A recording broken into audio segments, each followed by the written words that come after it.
Dress for the occasion. Maxine Minucci barged into Truman Connor's office at the Turning and Shirtwaist factory. The recent heir to a small fortune from her late father, she had purchased a majority share in Turnian only a few months earlier. Her major, and from her attitude, only reason for doing so, was to use the company's state-of-the-art technology to create for herself the finest clothes ever seen. And maybe designs almost as good for the customers. For this meeting, the stocky woman wore the most intimidating of her business suits. Blacker than black, lapels so narrow they could barely be seen. Connor could hardly miss the thick bundle of blue and white fabric tucked under her left arm. Her austere outfit, lack of an aid, that she carried the burden herself, did not bode well. Minucci tossed a bunch of cloth onto Connor's desk. This dress your people made for me 2 days ago, is a disaster. I had it designed to your exact specifications, Miss Minucci. I verified it personally.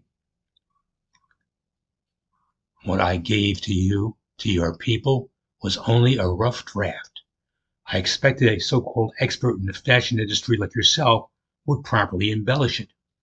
Instead, this outfit was overshadowed by nearly identical ones worn by two other women at last night's ball, one of whom I identified as a mere clerk. I assure you, Miss Minucci, my best workers were assigned to this task. Perhaps if you had made time for a fitting, as if his words of praise had somehow summoned them from the depths of the factory, the women who worked on the garment in question suddenly entered the office. Began feeling a bit cramped. This is her? Asked Blanche, the taller. It had to be, observed her buxom companion, Rosa. Ladies, I don't think this is the right time, Connor began. Minucci silenced him with a glare. You're the ones who made this dress, she snapped. Yes, they answered in unison. At least 3 other women at last night's event wore identical dresses. One of them didn't even work there. Blanche met the woman's eyes. Were they more impressive than the one you wore, or only equally so? Minucci shrugged. Oh, the latter, I suppose. Rosa tilted her head. Was yours not even a little lovelier than theirs? A tiny bit, Minucci admitted. Still not good enough. However, it does demonstrate, Miss Minucci, Blanche replied. My partner and I did our best work. Within the limitations of what we had to work with, said Rosa. What limitations? Well, we only had access to the same materials as every other local manufacturer, said Blanche. With a larger budget, we could have used the most gorgeous of silks. The finest gold threads, added Rosa, and the necessary time to assemble it perfectly, Blanche concluded. Minucci turned to Connor. This is your fault, not providing adequate materials.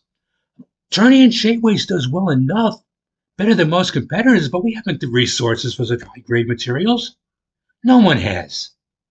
I do. Minucci snatched the notepad from Truman's desk and began scribbling on it. Order whatever you need. Spare no expense. Charge it to me. She held out the paper. Before Connor could grasp it, she added, If you disappoint me, there will be consequences. The only people he disappointed, Blanche interrupted, taking a slip herself, are those unfortunates who have poor taste or are too simple-minded to appreciate the quality work. Such people will see nothing. Well, that seems unlikely, Minucci thought, but the idea is tempting. Rosa leaned forward. We can make you a dozen dresses if you like, each more engaging than the other. Of course, that will take us a bit of time, creating garments worthy of a woman of your stature. Nothing succeeds like excess, Maxine decided.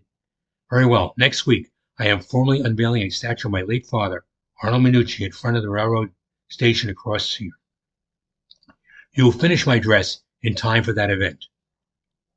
It was a statement, not a question. Blanche and Rosa nodded in unison. Minucci extended a hand to seal the deal. The women stepped back, slipping their hands behind them. Our apologies, Miss Minucci, Blanche offered. My partner and I have been unloading a horse cart. We have not had time to wash it up properly.